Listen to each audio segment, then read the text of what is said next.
Istriku ternyata orang kaya. Bab 010.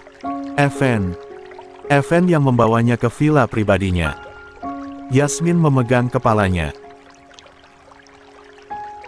Bayangan-bayangan tadi malam sewaktu ia diklam sampai dua pria menghampirinya, Yasmin masih mengingatnya. Lalu, di alam bawah sadarnya, ia seperti mendengar suara Evan. Yasmin ingat kalau Sofia yang menjebaknya, memberinya obat perangsang lewat minuman yang diberikan Andrew. Ceklek. Pintu kamar mandi terbuka. Evan keluar dengan handuk kimono hitam. Rambutnya basah dan terlihat segar. Kepalanya menoleh ke arah ranjang, di mana Yasmin duduk bersandar di headboard dengan tubuh yang dilindungi selimut tebal. Evan. Yasmin sungguh syok dengan apa yang dilihat. Ternyata benar, Evan yang membawanya. Yasmin sungguh lemas memikirkan apa yang ia lakukan semalam bersama Evan. Yasmin tidak mengingat apapun tentang kejadian semalam, namun samar-samar, ada bayangan pria dan wanita yang bergulat di atas ranjang. "Kau sudah bangun, Yasmin?" ucap Evan. Pria itu berjalan menuju lemari pakaian, meraih kaos pendek putih serta celana panjang. Yasmin diam saja, ia bingung harus berkata apa. "Kenapa aku bisa di sini? Kamu tidak memanfaatkan kesempatan saat aku sedang tidak sadar, bukan?" tanya Yasmin. "Bersihkan dirimu dulu, Yasmin. Baru kita bicara. Aku akan jelaskan semuanya," balas Evan. Pria itu belum memakai pakaian, justru mendekati Yasmin sembari membawa paper bag serta handuk kimono hitam. "Pakaian ganti untukmu." "Di mana pakaianku semalam?" sahut Yasmin dengan cepat. "Aku ingin pakaianku yang semalam. Pakaianmu robek dan kotor. Kamu muntah semalam. Pakai saja ini." Yasmin terpaksa mengambilnya. Handuk kimono hitam yang sama, sepasang dengan yang Evan kenakan. Handuk yang sama yang pernah ia pakai. Apa tidak ada handuk lain? Dari tadi Yasmin tidak mau menatap Evan. Wanita itu memalingkan wajahnya. Yasmin bahkan hanya memakai dress hitam tipis dan celana dalam tanpa bra. Evan menghela nafasnya. Pria itu berjalan menuju lemari, mengambil handuk baru yang belum pernah dipakai, memberikannya pada Yasmin. "Terima kasih. Cepatlah bersiap-siap, lalu kita bicara." Evan membalik badan. 44. Yasmin turun dari ranjang memakai handuknya lalu masuk ke kamar mandi. Setelah Yasmin masuk, Evan baru memakai pakaiannya. Evan duduk di sofa di dalam kamar. Tidak lama, Yasmin keluar dengan pakaian yang sudah rapi. Yasmin meletakkan handuk di sandaran kursi kosong lalu duduk di kursi yang lain, tentunya tidak di samping Evan. "Yasmin, apa kita melakukannya semalam?" 45. Yasmin, apa kita melakukannya semalam? Yasmin memotong ucapan Evan dengan pertanyaannya. Yasmin tidak mau menunda. Meski ia tahu jawaban Evan sepertinya akan sesuai dengan pikirannya. Di bagian dada atas, ada beberapa tanda yang membekas, serta leher dan beberapa di bagian tertentu. Yasmin melihatnya saat mandi. Dan sekarang, tanpa sengaja Yasmin melihat leher Evan yang terdapat banyak bekas cupang. Serta lengannya yang hanya tertutup kaos lengan pendek. Yasmin sungguh malu, bekas itu seperti baru. "Yasmin, apa kamu menyalahkanku?" tanya Evan. "Seharusnya kamu tidak membawaku, Evan. Kita tidak memiliki hubungan apapun, kita sudah bercerai. Kamu memanfaatkan kesempatan saat aku tidak sadar." Evan menarik nafasnya dan membuangnya perlahan. Membuka laptop lalu menyalakannya. Lah justru menutar sebuah video, rekaman CCTV. menghadapkan layar laptop di hadapan Yasmin. Wanita itu mengerutkan kening, namun tetap melihat apa yang Evan sodorkan. Yasmin melotot saat ia dengan begitu ganas berusaha memperkosa Evan. Sedangkan pria itu sudah berusaha menahan Yasmin dan menolak sentuhannya. Namun di rekanan CCTV, tidak ada adegan yang seperti Yasmin pikirkan, penyatuan tubuh. Evan lalu menggendong Yasmin dengan paksa, membawanya masuk ke kamar mandi. Lanjut di kamar mandi, Evan memutar video yang sengaja direkam untuk menunjukkan pada Yasmin. Evan memaksa Yasmin berdiri di bawah shower lalu memandikannya dengan paksa menggunakan air dingin. Yasmin bahkan membuka pakaiannya, menyisakan pakaian dalam. Evan terus menahan tubuh Yasmin yang memberontak. Terpaksa, Evan memberikan sentuhan supaya Yasmin merasa sedikit tenang untuk menghilangkan efek samping obat perangsang. Tutup videonya sekarang. Yasmin memalingkan wajah.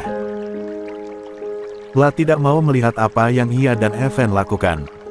Evan menutup laptopnya. Kita tidak sampai tahap utama, Yasmin. Aku tidak ingin bercinta dengan orang yang tidak sadar. Yasmin sedikit tidak percaya ucapan Evan, namun jelas-jelas tidak ada video yang membuktikan Evan tidak menyentuhnya ke tahap utama. Meskipun kau tidak menyentuhku seutuhnya, tetap saja aku tidak menyukai tindakanmu yang membawaku dengan 46. Paksa. Lalu kau akan membiarkan dua gigolo itu membawamu lalu melecehkanmu. Yasmin terdiam mendengar ucapan Evan. Benar juga yang Evan katakan. Apa Yasmin harus berterima kasih pada Evan karena sudah menyelamatkannya. Untung saja dosis obat itu rendah, Yasmin. Kalau tidak, mana mungkin aku bisa membantumu dengan cara seperti itu. Yasmin menatap Evan lagi. La masih ingat saat tak sengaja mendengar percakapan Sofia dan Andrew yang sangat jelas mengatakan menjebaknya. Ini semua ulah istrimu. Sofia dan Andrew yang menjebakku. Ketus Yasmin dengan marah. Evan membelalakan matanya mendengar tuduhan Yasmin pada Sofia. Dari mana kamu tahu kalau Sofia yang menjebakmu? Aku mendengarnya langsung. Kenapa? Kau akan melindunginya dan tidak percaya apa yang aku katakan. Oh ya, Sofia memang istrimu. Balas Yasmin. Evan bukan tidak percaya ucapan Yasmin. Kalau memang Sofia, itu bisa saja karena Sofia marah padanya dan membenci Yasmin. Jangan-jangan, dua gigolo itu juga ulah Sofia. Sofia sengaja ingin membuat hidup Yasmin hancur. Aku percaya padamu, Yasmin. Aku tidak peduli. Sahut Yasmin dengan ketus. Yasmin duduk dengan diam, ia sangat kesal pada Sofia dan Andrew, bisa-bisanya ia mau saja diajak kenalan oleh pria asing seperti Andrew. Oh ya, berapa harga pakaian ini? Aku akan menggantinya. Aku tidak mau berhutang, apalagi padamu. Ucap Yasmin menatap Evan. Pria itu mengangkat bahunya. Evan tidak habis pikir, kenapa sekarang Yasmin begitu berubah. Henry yang membelinya. Aku tidak tahu. Kalau kau tidak memberitahuku, aku akan memesan pakaian baru saja. Aku tidak mau memakai pakaian dari orang lain. Apalagi berhutang. Bantah Yasmin. Yasmin, aku ini. Ucapan Evan terhenti hanya sampai setengah. Evan hampir saja lupa kalau ia dan Yasmin sudah bercerai. Evan menghela nafasnya, kali ini ia yang kesal pada Yasmin. Pria itu berdiri, lalu meraih kwitansi baju yang Henry beli, yang sempat ia buang di tempat sampah. Kau memang sudah banyak berubah, Yasmin. Evan memberikan kwitansi pakaian yang Yasmin kenakan. Nomor rekeningmu. Yasmin memberikan ponselnya supaya Evan menulis deretan angka-angka di aplikasi. 47. M-Banking miliknya. Evan memberikan ponselnya yang telah hidup. Yasmin mengambilnya, menulis deretan angkanya. Kau dan keluargamu yang membuatku berubah, Evan. Yasmin baru menjawab ucapan Evan yang mengomentari kepribadiannya. Kau dan keluargamu yang membuatku harus bersikap seperti sekarang. Untuk tidak ditindas, diremehkan, direndahkan, dan terus dihina tanpa pembelaan.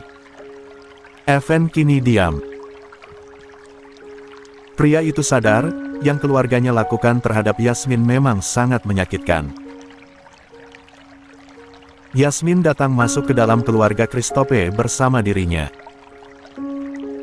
Tapi Evan tidak bisa melindungi Yasmin dari keluarganya. Tangannya bertumpu di atas lutut dengan punggung membungkuk condong ke depan. Aku minta maaf, Yasmin. La menatap Yasmin dengan dalam. Yasmin menghela nafasnya. Percuma. Meskipun kamu minta maaf dan aku memaafkanmu, tetap saja tidak akan mengubah semua yang pernah aku alami sewaktu bersamamu. Tidak akan mengembalikan anakku yang tiada di tangan keluargamu. Yasmin mengembalikan ponsel milik Evan. Yasmin, anakmu juga anakku. Tidak ada yang menginginkan anak kita tiada, apalagi keluargaku. Sahut Evan dengan pelan. Yasmin memainkan ponselnya untuk mentransfer uang yang Evan berikan. Meskipun begitu, Yasmin tetap mendengarkan ucapan mantan suaminya. Ada. Keluargamu tidak menyukaiku. Mereka adalah orang-orang yang paling bahagia melihatku menderita. Saat aku kehilangan anakku, keluargamu justru tertawa di atas lukaku. Balas Yasmin dengan cepat. Madeline, Yoshi serta Sofia memang tidak menyukai Yasmin, Evan tahu itu.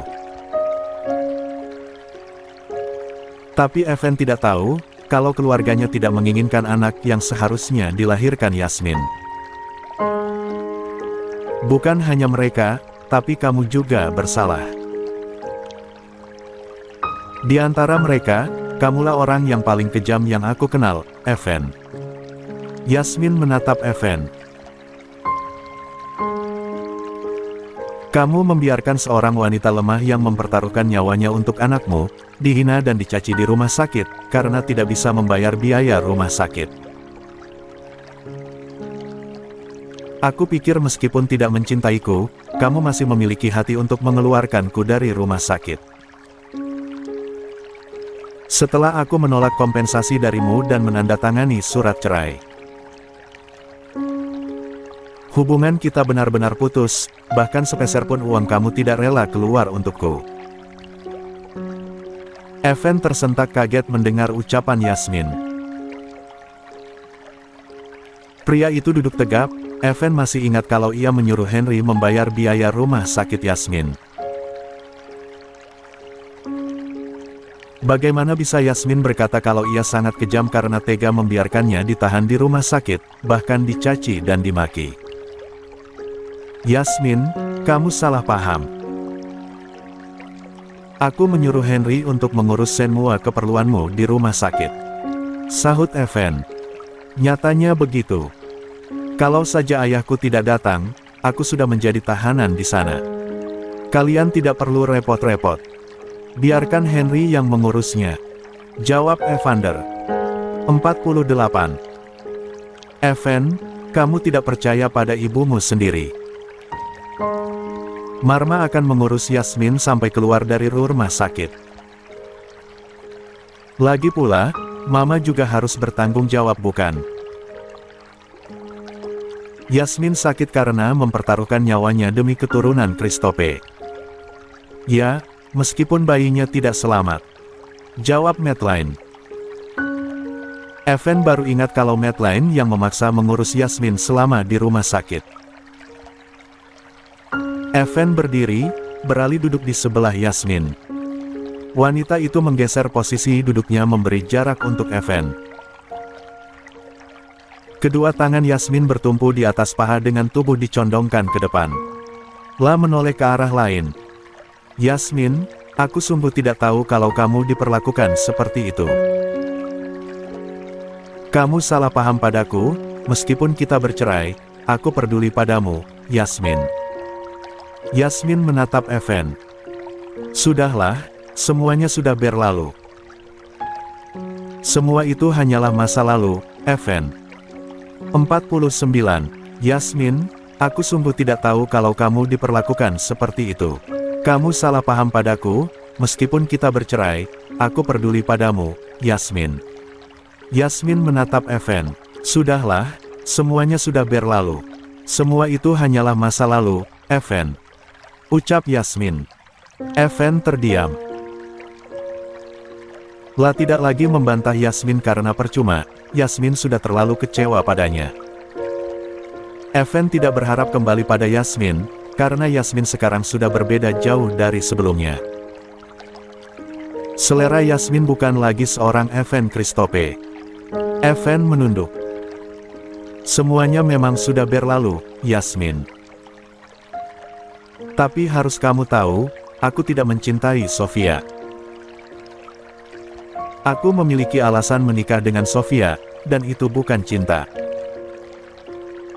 Evan tersenyum mendongak menatap Yasmin, tersenyum tipis dengan tulus. Kamu tidak perlu tahu alasannya, aku tidak ingin membuatmu kesulitan. Menggeser posisi duduknya semakin dekat pada Yasmin. Evan lalu meraih tangan Yasmin yang tiba-tiba saja diam.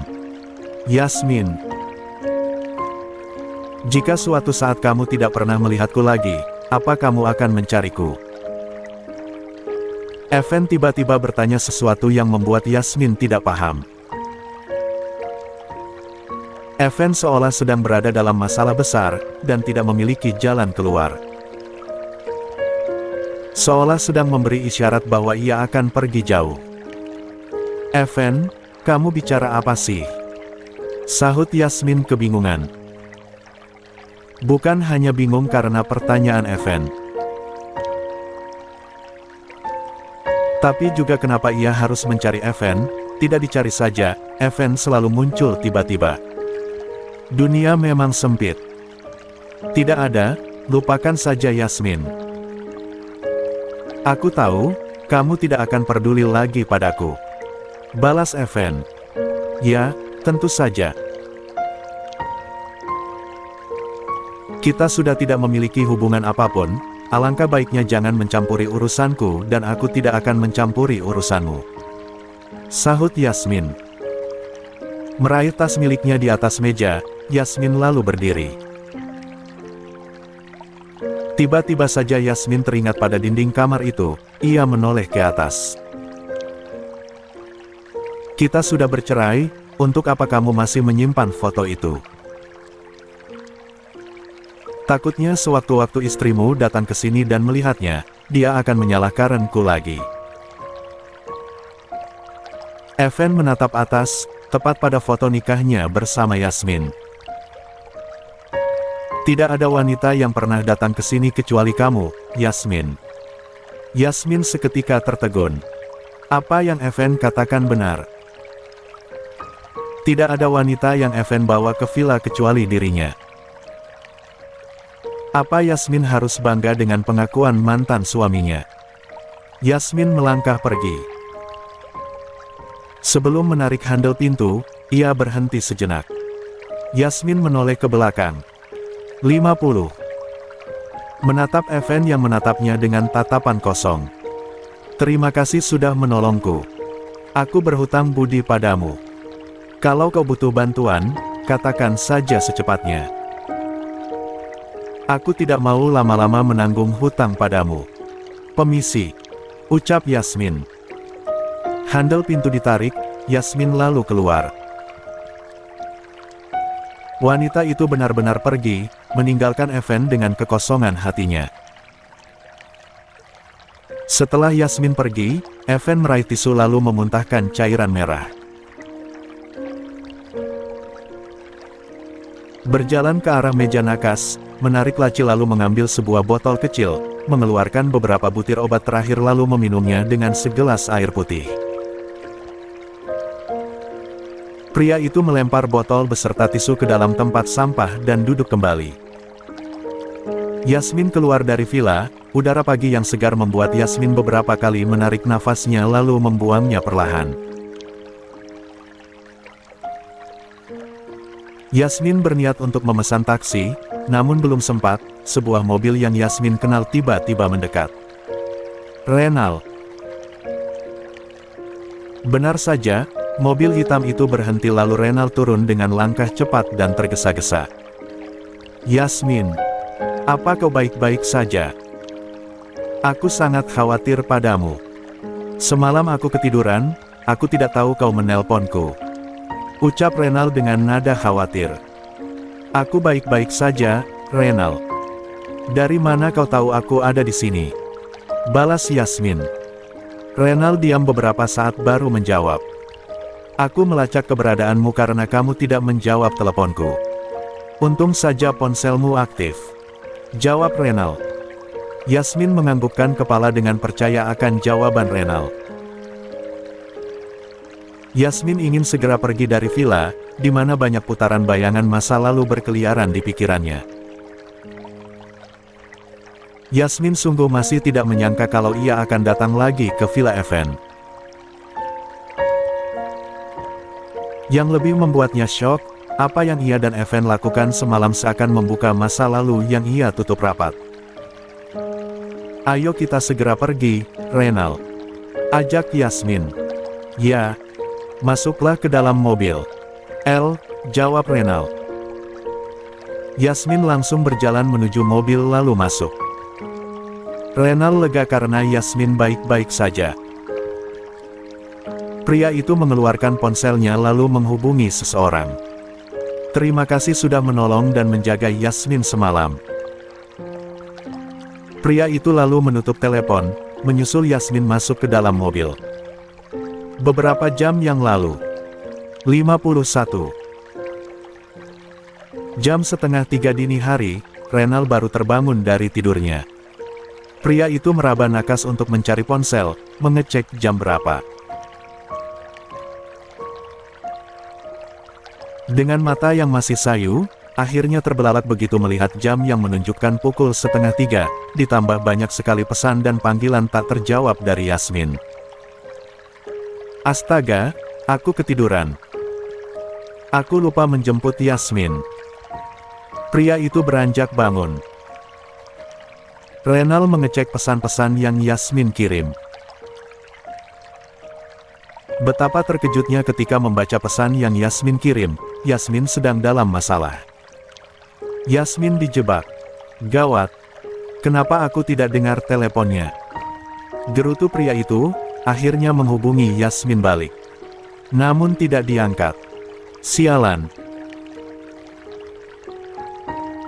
Pria itu bergegas bangun dengan gerakan secepat kilat, mencuci wajahnya lalu keluar setelah memakai jaket dan menyambar kunci mobil. Renal datang ke tempat di mana ia mengantar Yasmin, klub malam milik Peter, tetapi setelah ia menyusuri, tidak ada Yasmin. Di dalam hanya tinggal para pria yang teler karena kebanyakan minum. Renal keluar lagi, berusaha menghubungi nomor Yasmin. Kalau sampai Yasmin kenapa-kenapa, aku bisa mati. Pria itu keluar dari klam dengan langkah gusar dan gelisah. Deretetete. Suara dering ponselnya berbunyi, pria itu melihat nomor asing yang menelponnya. Karena penasaran, Renal mengangkatnya. Yasmin ada bersamaku. Tenang saja, dia baik-baik saja. Aku Even Christophe. Renal terkejut mendengar suara Even, apalagi mengatakan Yasmin ada bersamanya. Bajingan. Apa yang kau lakukan pada Yasmin? Kau yang menjebaknya. Sekarang katakan di mana Yasmin. Bentak Renal dengan marah. Yasmin aman. Aku tidak melukainya, atau menodainya. Percayalah padaku. Yasmin memang sempat hampir gila karena minum obat perangsang, tapi sekarang kondisinya baik, dia sedang tidur baru 2 jam yang lalu. Kau bisa jemput Yasmin setelah dia bangun, aku akan kirim alamatnya padamu. Aku jamin tidak akan menyentuh Yasmin. Tapi kali ini, biarkan Yasmin bermalam di sini. Renal tertegun mendengar penjelasan Evan. Apa ia bisa percaya pria itu? Evan mentan suaminya Yasmin yang masih mengejar-ngejar Yasmin. Bagaimana kalau pria itu menyentuh Yasmin? Tapi mendengar suara Evan yang tulus, membuat Renal juga bingung. Kenapa Evan bisa begitu peduli pada Yasmin? Yang Renal tahu, Evan tidak mencintai Yasmin. Tapi kenapa pria itu bersikap seolah sangat mencintai Yasmin dan begitu melindunginya? 52. Oke, aku jemput Yasmin besok. Jaga Yasmin, kalau dia kenapa-kenapa, aku tidak akan mengampunimu Evan Christophe. 53. Sinar matahari yang semakin naik akhirnya mampu menembus celah-celah jendela di sebuah kamar.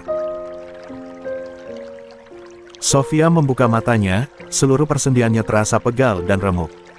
Wanita itu menggeliat seperti bayi. Jam berapa sekarang? Sofia lalu bangun, menoleh ke samping di sisi ranjang yang kosong. Ceklek. Pintu tiba-tiba saja terbuka. Seorang pria masuk ke dalam sembari membawa paper bag berisi makanan. Kau sudah bangun, baby? Ucap pria itu. Kenapa kau tidak membangunkanku, Andrew? Aku ada pekerjaan siang ini. Gerutu Sofia. Kau tidur sangat nyenyak, baby. Aku tidak tega membangunkanmu. Jawab Andrew. Sofia beranjak bangun, meraih handuk lalu memakainya, memunguti pakaiannya yang berserakan. Diam-diam, Sofia menjalin hubungan gelap dengan Andrew. Sudah 2 tahun, sebelum Sofia menikah dengan Evan. Andrew hanyalah seorang manajer perusahaan di grup Christophe. Lah begitu iri pada kehidupan Evan yang sempurna, dikelilingi para wanita yang menyukainya, termasuk Sofia. Aku sudah membelikanmu sarapan. Kita sarapan dulu. Andrew menyiapkan makanan untuk mereka di atas meja. Sofia duduk dan makan. Namun ia begitu terburu-buru karena ingin bertemu seorang pria yang ia suruh untuk meniduri Yasmin.